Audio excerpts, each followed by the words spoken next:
সালাত, কুরবানির গোশতের সাথে যেটা খায়, তাই না? সালাত মানে নামাজ। এই নামাজের হিসেবটা সর্বপ্রথম আমাদের কাছ থেকে চাইবে কে? আপনার আমলনামার এই হিসেব যদি আপনার জন্য কিয়ামতের দিন সহজ হয়ে যায়, পুরো আমলনামাটারে সহজ করে দিবে কে? আর এই সালাতের হিসাবে যদি গন্ডগোল লাগে, সব গন্ডগোল লাগায় দিবে কে? এজন্য আল্লাহ বললেন, মসজিদের আবাদকারী তারা যারা আমার উপরে বিশ্বাস রাখে, আখেরাতে বিশ্বাস রাখে, সালাত কায়েম করে, যাকাত আদায় করে, আল্লাহ ছাড়া কাউকে তারা ভয় পায় না। ওয়ালাম ইয়াখশা ইল্লাল্লাহ, আল্লাহ ছাড়া কাউকে তারা ভয় পায় না। তাদের হৃদয়ে ভয় থাকে একজনের, তিনি কে? ফাআসা উলাইকা ইয়াকুনু মিনাল মুহতাদিন, আশা করা যায় তারাই হেদায়েত প্রাপ্তদের অন্তর্ভুক্ত। ঠিক কি না? কথাটা কার? এখন আমরা মসজিদের আবাদকারী হতে চাই কি চাই না? এই 4-5 জন চান? সবাই মসজিদের আবাদকারী হতে চাই কি চাই না? তাহলে এই 5টা কাজ করতে হবে। আল্লাহর উপর বিশ্বাস, আখিরাতে বিশ্বাস, মসজিদে যে সালাত আদায়, যাকাত আদায়, আর হৃদয়ে আল্লাহর ভয় ছাড়া আর কারো কোনো ভয় থাকতে পারবে না। সাউন্ড নাই ওইখানে? মাইকম্যান কই? কি নাম তোমার মাইকের? দেখি। সুরেলা। নাই কোনো সুর তোমার মাইকে, নাম দিছো সুরেলা। মতিঝিলে মতি নাই, আছে শুধু জিল। সোনার গায়ে সোনা নাই, আছে শুধু বিল। তোমার মাইকে সুর নাই, নাম দিছো সুরেলা। সুর দাও, এদিকে একটু সুর দিয়ে দাও, একটু সাউন্ড দিয়ে দাও, একটু স্ট্রং করে দাও। সুরেলা, সুন্দর নাম দিছো তুমি। আমার নবীর কণ্ঠ ছিল বড় সুরেলা, ঠিক কি না? রাসূল সাল্লাল্লাহু আলাইহি ওয়াসাল্লামের কণ্ঠের তেলাওয়াত শুনে কাফের মুশরিকগুলো পাগল হয়ে যেত, অস্থির হয়ে যেত, এত সুন্দর কণ্ঠ কি করে হয়। এবং রাতের বেলা লুকিয়ে লুকিয়ে আল্লাহর হাবিবের তেলাওয়াত শুনতে যেত। সুবহানাল্লাহ পড়বেন না? হইছে? সুরেলা হইছে? হইছে, আলহামদুলিল্লাহ। তাহলে আমরা সবাই মসজিদ আবাদ করতে চাই। টাঙ্গাইলের ভাইরা আজকে আমাকে বলল যে মসজিদ নাকি আজকে আপনারা আবাদ করবেন। রাজি আছেন তো সবাই?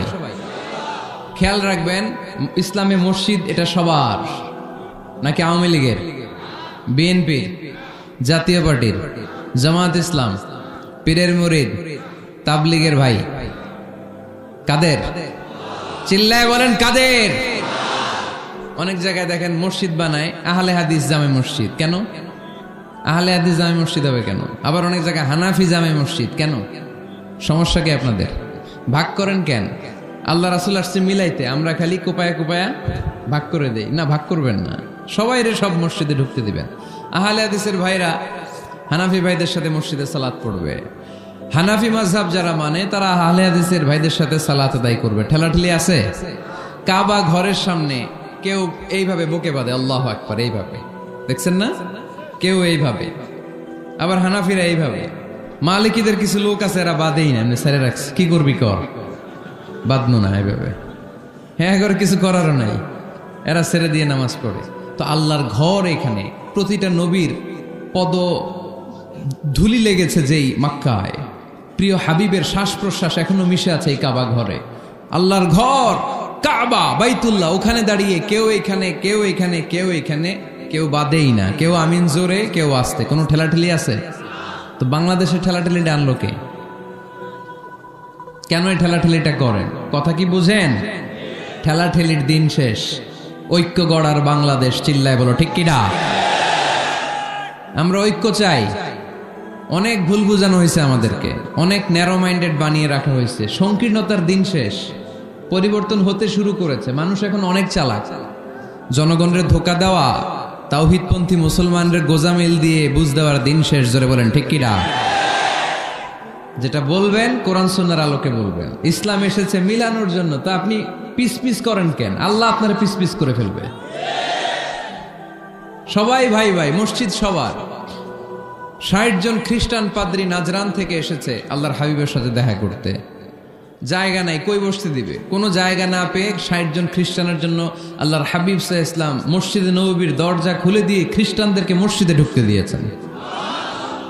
মসজিদে নববীতে খ্রিস্টান ঢুকতে পারে, আর আমাদের আহলে হাদিস মসজিদে হানাফি ভাইরা ঢুকতে পারে না।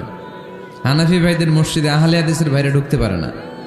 এটা আপনি পেয়েছেন কোথায়? কেন করেন এগুলো? বাদ দিয়ে দেন। আমরা সবাই এক, চিল্লায় বলেন ঠিক কিনা? আপনারা কি ঐক্য চান নাকি কিলাকিলি করবেন? আমরা কিলাকিলি চাই, বিভেদ চাই, হিংসা চাই, আর কোন ঝগড়া মারামারি চাই? আমরা চাই ঐক্য। চিল্লায় বলেন কি চাই? আল্লাহ তুমি ঐক্য প্রতিষ্ঠার তৌফিক আমাদেরকে দান করো। আরো জোরে বলি আমিন। এজন্য আল্লাহ বললেন ইন্নামা ইয়ামুরু মাসাজিদাল্লাহ, যারা আল্লাহয় বিশ্বাসী, নামাজ পড়ে, যাকাত দেয়, আল্লাহরে ভয় করে, তারাই মসজিদের আবাদ করে। উমরানুল মাসাজিদ, কেমন করে মসজিদের আবাদ করবেন? 1 নাম্বার, মসজিদ নির্মাণের মাধ্যমে মসজিদের আবাদ হয়, ঠিক কিনা? আল্লাহর হাবিব বললেন মান বানা লিল্লাহি বাইতান মিন মালিহি বানাল্লাহু লাহু বাইতান ফিল জান্নাহ। নিজের অর্থ ব্যয় করে যে দুনিয়ার বুকে মসজিদ বানায়া দেয়, আল্লাহ তার জন্য জান্নাতে ঘর বানায়া দেয়। ইন্না মিম্মা ইয়ালহাকু আল মুমিনু মিন হাসানাতিহি বা'দা মাউতিহি, মৃত্যুর পরে কোনো মানুষ যে সওয়াবগুলো অটোমেটিক সব সময় ধারাবাহিকভাবে পেতে থাকে, তার মধ্যে একটা হচ্ছে দুনিয়াতে সে যদি কোনো মসজিদ বানিয়ে যায়, তার পার্সেন্টেজ সওয়াব যতদিন এই পৃথিবী থাকবে ততদিন আপনার আমল নামায় ওই সওয়াবের পার্সেন্টেজ পাঠিয়ে দিবে কে? তার মানে মসজিদ আবাদের 1 নাম্বার পদ্ধতি মসজিদ বানানো। মসজিদ আবাদের 2 নাম্বার পদ্ধতি বারবার মসজিদে যাওয়া, মসজিদে যে জামাতে সালাত আদায় করা। মসজিদের সাথে সম্পর্কের দরকার আছে না নাই?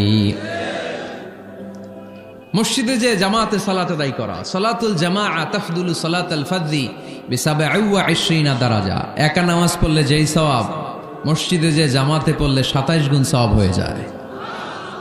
এজন্য জামাতে সালাত পড়বেন তো। তার মানে 1 নম্বরে পেলাম মসজিদ বানানো, 2 নম্বরে পেলাম মসজিদে যে জামাতে নামাজ পড়া, 3 নম্বরে মসজিদের সাথে হৃদয়টারে ঝুলিয়ে রাখা। মসজিদের সাথে হৃদয়টা ঝুলে থাকবে।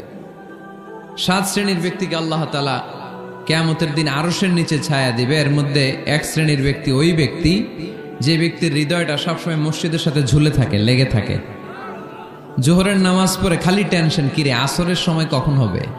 আসর পরে চিন্তা করে মাগরিবে আমি কই থাকবো, তখন মসজিদ থাকবে কই, নামাজটা হবে কিনা। মাগরিব পড়ার পরে একটাই চিন্তা, ঘুমের আগে এশাটা যেন ঠিক মতো হয়, ঠিক কিনা? এরকম মুসল্লি আছে না নাই? আল্লাহর হাবিব বললেন যারা সবসময় হৃদয়টারে মসজিদের সাথে এইভাবে লাগিয়ে রাখে, আরশের নিচে তাদেরকে সেদিন ছায়া দিবে কে? আল্লাহর আরশের ছায়া ছাড়া ওই দিন আর কোনো ছায়া থাকবে নাকি? আকাশের সূর্য মাথার কাছে নেমে আসবে, জমিনটারে তামার জমিন বানিয়ে দেওয়া হবে। জিহ্বাটা তৃষ্ণার চোটে বের হয়ে নাভি পর্যন্ত কুকুরের মতো ঝুলতে থাকবে। মানুষগুলো চিৎকার মারবে, কোনো ছায়া নাই আরশের ছায়া ছাড়া। ওই আরশের ছায়ার নিচে ওই ব্যক্তিকে আল্লাহ ছায়া দিবেন যার হৃদয়টা মসজিদের সাথে লেগে থাকে, সবসময় মসজিদের সাথে মনটা পড়ে থাকে। এরকম আছে না নাই? মসজিদে বারবার যেতে চায়। মসজিদে যাওয়ার জন্য যতগুলো কদম ফেলবেন, প্রতিটা কদমে আপনার মর্যাদা 1 স্ট্যাটাস 1 তলা বাড়ায় দেয় কে? গুনাহগুলো মাফ করে দেয় কে? আবার মসজিদে যদি কোনো দিনই হালাকায় বসেন, আল্লাহর রহমত চারদিক থেকে আপনারে বেষ্টন করে ফেলে। আল্লাহর ফেরেশতারা আপনাদের জন্য দোয়া করতে থাকে। তাহলে মসজিদ আবাদের 1 নাম্বার নমুনা হলো মসজিদ বানানো। মসজিদকে আবাদ করার 2 নাম্বার নমুনা হলো মসজিদে জামাতের সাথে সালাত আদায় করা। মসজিদ আবাদের 3 নাম্বার নমুনা হলো হৃদয়টা মসজিদের সাথে ঝুলিয়ে রাখা। মসজিদ আবাদের 4 নাম্বার নমুনা হলো নিজ হাতে মসজিদকে পরিষ্কার পরিচ্ছন্ন রাখা। মসজিদ ঝাড়ু দিচ্ছেন কে কে? দেখি হাত তোলেন। প্রত্যেকদিন দেন? আলহামদুলিল্লাহ, আলহামদুলিল্লাহ। এটা সাইয়েদনা ইব্রাহিম আলাইহিস সালাম আর ইসমাঈল আলাইহিস সালামের ডিউটি ছিল। ডিউটিটা দিছিল কে? চিল্লায় বলেন কে? আল্লাহ বললেন তাহহিরা বাইতিয়া লিত-তাইফিনা ওয়াল আকিফিনা ওয়ার রুকআইস সুজুদ। মসজিদেরি ঝাড়ু বারদার ও কামারে হাত শোনো আমারে মুনাজাত পড়েন শোনো শোনো ইয়া এলাহি আমারে মুনাজাত শোনো আমারে মুনাজাত পড়েন আমিন খাদেম জারুদ্দিন